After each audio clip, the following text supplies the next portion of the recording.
Hi, Mr. Shridhar, how are you? I'm good. How are you? I am good too. So we are hosting Mr. Shridhar for the third time, and today we are going to be discuss about his latest book, From Streets to Corporate. So, yeah, Mr. Shridhar, tell us something about the book to start with. See, I think you made a slight mistake in the title. It is from street to corporate, not streets. Okay, that doesn't really matter. From And street it's to going to be corporate. Yeah. and it's going to be launched online pretty soon. I think in about a week's time, or maybe even less than that.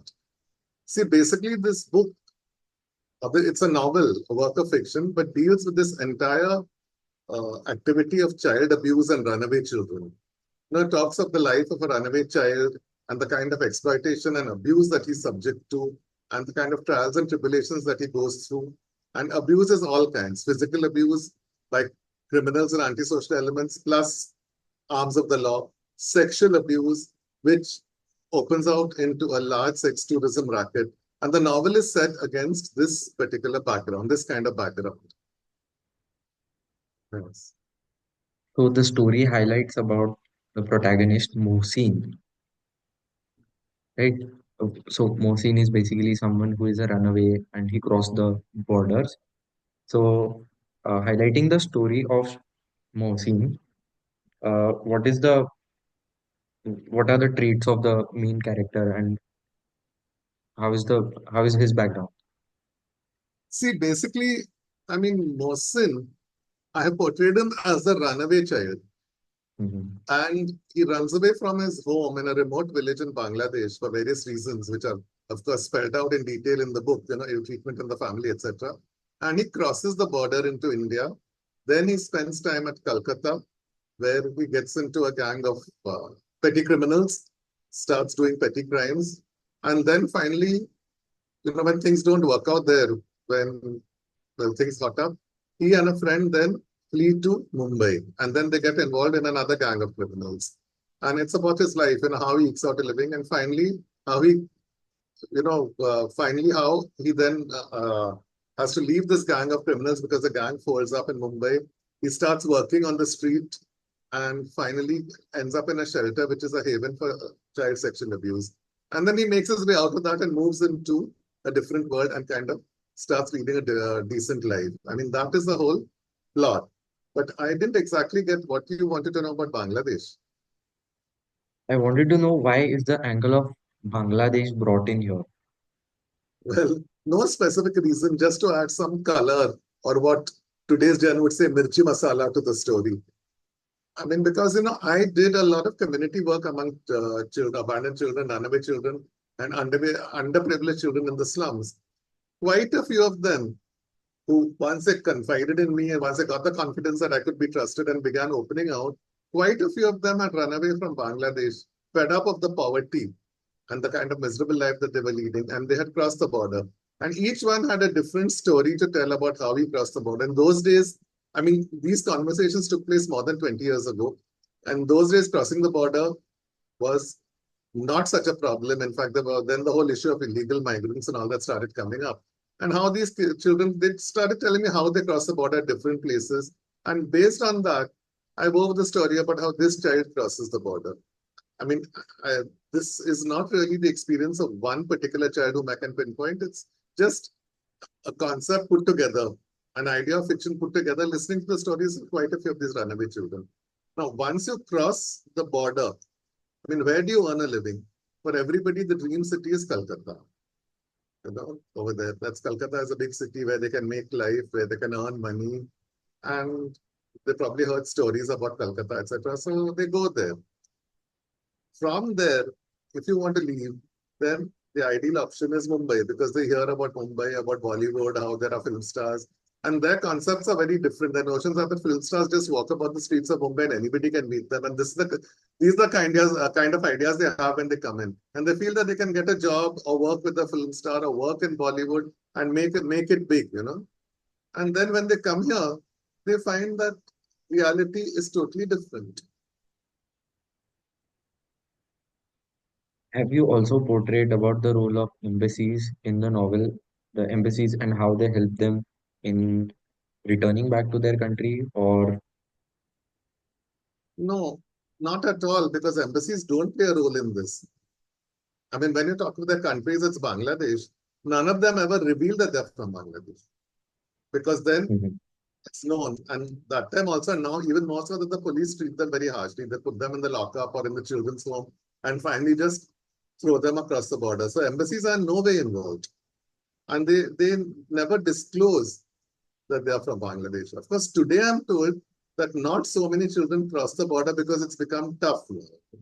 Mhm. There are border security is tighter, there's border fencing, so it's not that easy. But 20 years back, they used to cross. Embassies don't play a role in this. Are there different laws for juveniles and the adults for the same crime? Yeah. Yes, yes. There are, because as per the Juvenile Justice Act, the maximum punishment that a juvenile can get is 3 years, and that too in a correction home, a correctional home. That is a special kind of incarceration for children.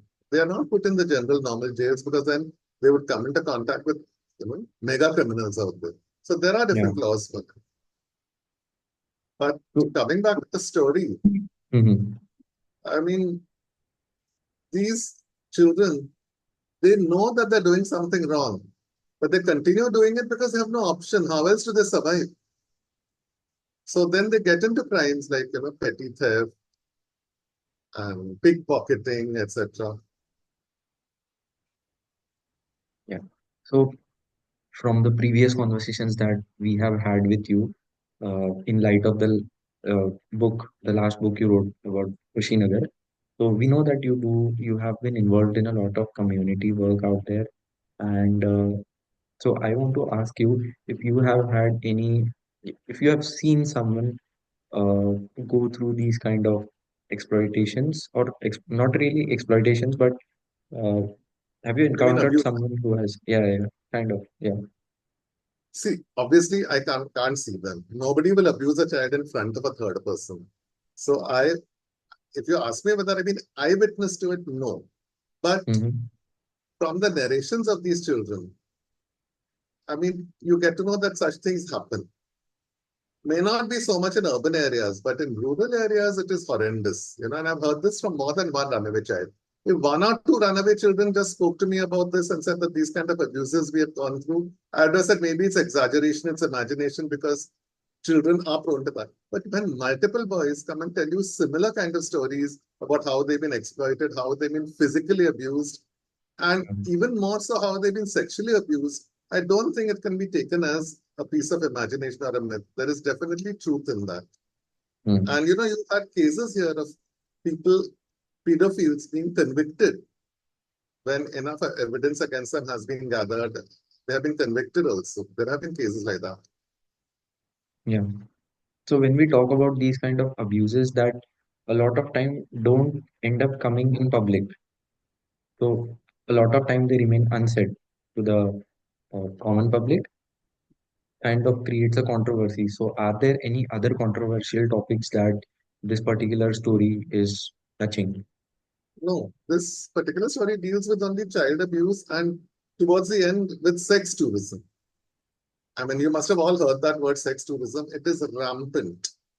Can you Okay. elaborate about sex tourism to the other people out there? Yeah, and sex tourism is a very negative concept. A lot of these foreign tourists, particularly gays and pedophiles, come to India because Mm-hmm. they have easy access to vulnerable children. And when I was doing this community work, Mm-hmm. I realized that this was happening. Till then, of course, I wasn't so much aware. I mean, I knew vaguely that it happened. I started going into the lanes and by lanes of, areas where I knew this existed, trying to find out. I mean, it is a well organized racket. And that is what Mm-hmm. forms the backdrop of part of this book. You know, so that is what is sex tourism. The tourists come here, gays Mm-hmm. and pedophiles, and their main purpose is to enjoy children. And there is a network of pimps who operate and provide them the kind of boys they want. Now, as far as the boys are concerned, 99 out of 100 of them who are into this are forced into this out of poverty, know that they're doing something wrong. But what keeps them on is the good money coming in because fantastic sums of money are paid to these boys. And of course, to the agents in between, I mean, they make a fortune out of it. And this is a regular racket in many coastal areas. I mean, it's happening in Mumbai also, it happens in Goa. I'm sure it happens all over the country. What are who are the targeted children? They run Like, away from the are target. these the children who are born in brothels or No, uh, no, no, no. born Brothels in have nothing. slums? Hmm. Brothels have nothing to do with, nor would I say slums. Hmm. Because Hmm. children living in slums, however poor they may be, they have parents, they have someone to take care of them. They don't get into Hmm. this. It is the street children, basically, who live on Hmm. the streets, who run away from home and are living on the streets, who fall prey to these agents, who then lure them into these kind of activities just to make money. Hmm. And I think Harsh, you should read that book later. You'll get a clearer idea about all this. And it is a major racket going on. And I did quite a bit of investigation on it before I decided to pen it down in the form of a novel. Of course, what is in the book is totally fiction. It's no truth. I mean, not a truthful case or a case that has actually happened, but things put together after listening to the experience of various people. Like things like these do happen. So the story has a bit of a taste of real life incidents, but it is not completely real. The story might be a fiction, but the facts that are depicted happen in real life also. Yeah, I mean, similar facts do happen. I can't say exactly the same way, but similar facts do happen because I did a lot of research on this. And for this research, there is no written material available. It's basically oral testimony. So, I mean, these things do happen. And which is really a black mark on our society because lives of an entire generation of children is destroyed. Sorry, are Mhm. destroyed. And the other dangerous thing about child sexual abuse, is that children get addicted to it. And once they get addicted to it, which is even more dangerous, and they grow up, they start becoming pedophiles themselves. This is a very dangerous thing. So it becomes like a network. I mean, this is what I gathered because psychologists and medical experts would be in a better position to highlight this Mhm. and correct me wherever I'm wrong. But this is what I gathered. Yeah. But yet, So yeah, go on, Harsh. the title suggests from street to corporate. Uh, the- as per the title goes, the story must be having a very positive ending to it, where the protagonist ends up into uh, a corporate life, a secure life. Yes, see, So how is the there is, transformation? yeah. See, the thing is that I mean, not all these children who are exploited really end up as being criminals. Some of them manage to find some way out, or somebody who helps them, pulls them out of that and helps them to lead a good life. And they end up doing decent work. Of course, they may not be well educated, so you may not find them in the topmost jobs, but then they start leading decent lives because they themselves know that what they've been doing all this while is wrong. And this is the whole idea of the story, that the protagonist finally comes out of all this and then starts leading a decent life and, well, starts moving in the right direction. But through that journey, there are a lot of trials and tribulations that he has to face. And it's not easy. Can you name some of them or describe some of those Name who? the challenges that he faces? No, I mean, what is the background? He's been on the streets. If you look at his background, he's been involved in a world of crime. What is his Hmm. experience? I mean, okay, he is lucky that he finds someone who helps reform him. But not everybody does Hmm. that. He's got to face abuse from the arms of the law. He's got to face abuse from the criminal gangs that he's working for. I mean, these are the trials and tribulations. But at the back of his mind, he wants to come out of it. Exactly. Yeah. And there are problems we face. That they're not educated. They have to learn how to read and write. I mean, all these are issues that they face. And how each one overcomes them is a different story altogether. I mean, there's no standard formula for things like this to be handled. Uh, this might be something off the topic or maybe related to book, but when these children are willing to transform and they get a godfather or they happen to transform, So is the society welcoming to them after if they somehow find out what their history has been? Now, that is again, it's both yes and no. See, if society or people in society are told about the previous background, they may not welcome them very easily. But if they don't know about the background and they're just told that these are poor children, orphans, have no parents, and have come up in life with the help of whatever NGOs, then they're accepted. But acceptance is not easy then. Again, let me tell you, it's not that people are not aware of these kind of problems happening. I mean, I'm sure people, I mean, the educated and the upper class people are well aware of that, pedophilia, pickpocketing, all that exists, and that vulnerable children are dragged into it. But I've seen one thing that society sometimes turns a blind eye. They just ignore it until, of course, some activist comes and blows the lid or something. Society just ignores it because they say, no, unless you are on the ground, you don't realize the reality of it. And I think that is rather an unfortunate thing. I mean, even with me, if I hadn't gotten to checking this out and doing this community work, I knew something like this happened, but I didn't know the intricacies. And when I started trying to investigate and finding out more, then I realized about how horrendous the life of a child can be. I mean, the life of a good future citizen of India can be destroyed because of these criminals and gangs and pedophiles, etc., etc.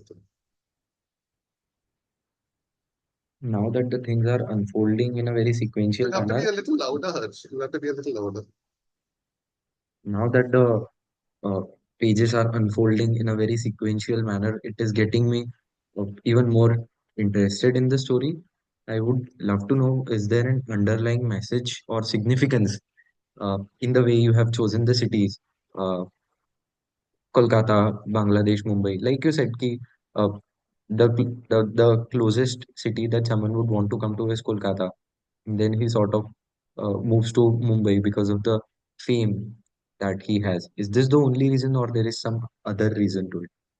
It's basically this. See, I chose Calcutta because I wanted to show this child as a runaway from Bangladesh.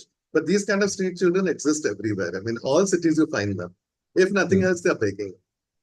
So Calcutta, because I mean that is the logical destination for anybody coming from that part of the country and from Bangladesh. Hmm. Mumbai, because everybody's ambition is to come here. They feel this is the dream city where they can make money, they can lead a good life, The and glory. Yeah. for some of them succeed, all don't. What occupations are taken up by the people who do not succeed? But the people who do not succeed, Yeah. then what option do they have? They either continue with this world of crime, or many of them take up jobs on the roadside, some roadside food van, roadside stall, Odd jobs. washing. Yeah. Yeah, Yeah. odd jobs like that, where they are paid a pittance but made to work like dogs. I mean, that is their life. It becomes like that. So, but those who succeed may have a different story to tell. But many So of what? them, because they grow up, become criminals because that's what they're experienced in. Hmm. And being into the world of crime is also more money for them than working for petty money. Yeah, quick money. Hmm. Quick money, yeah, better. So, what part of the story, writing what part of the story was the most difficult to you?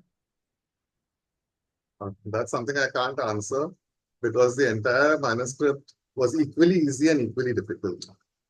I had all the content in my head as the way I Mhm. wanted it to unfold. So I don't think any part was more difficult than the other or any part was easier than the other. I think the flow was equally smooth or equally rough, whatever you may like to call it, throughout the manuscript. Because I had given it a lot of thought, and during the days of my community work, that was a long time ago. I mean, I had been encountering these things off and on regularly. So that information, all that was stored in my brain. Okay. So, do we have someone who has written an prologue for this novel? No, I no forward with me. I couldn't find anybody willing to write because I guess people don't wish to write. I don't know what it was, why, but we couldn't find anybody who could write a forward. Anyway, the book can reach the stalls without a forward. That's not an issue at all. But whoever is interested and wants to know Hmm. more about the way these rackets function and the way these things happen, I mean, Hmm. then I would recommend that they do read the book, which should be out very soon now. Definitely. I personally would like to read this book, and I think reading both the books, the book about Kushinagar and then this book from street to corporate. I think both the concepts in both the book are kind of similar, and when you read both of them, you can actually connect the dots. Excuse me, just hold on. Seem to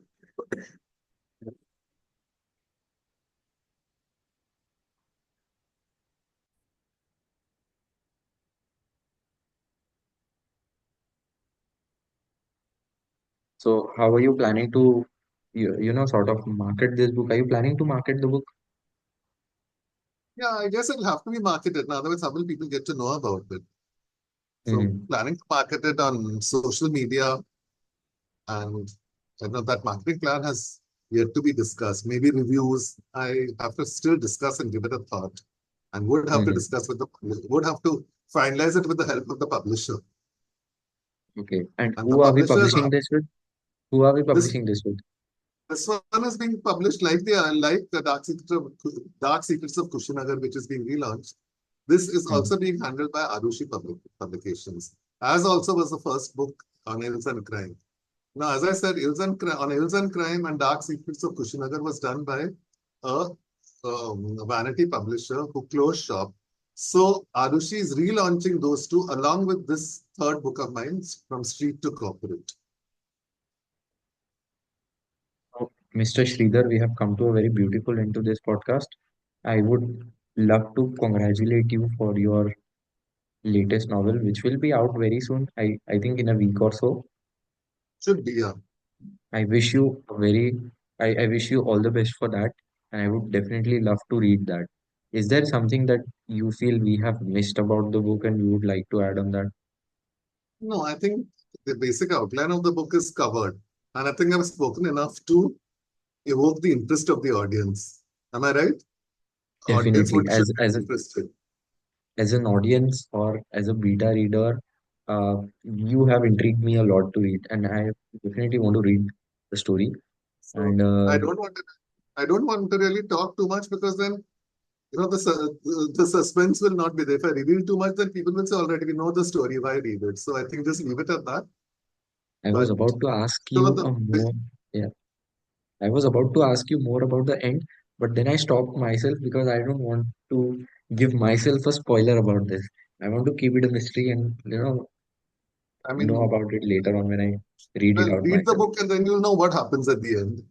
Yeah. It's a very what should I say? A very intriguing end. I don't want to comment on that now because it'll kill the suspense. So thank you so much for joining with us, Mr. Sridhar. Thank you very much. Yeah. I hope you have a lovely day and all the best for you.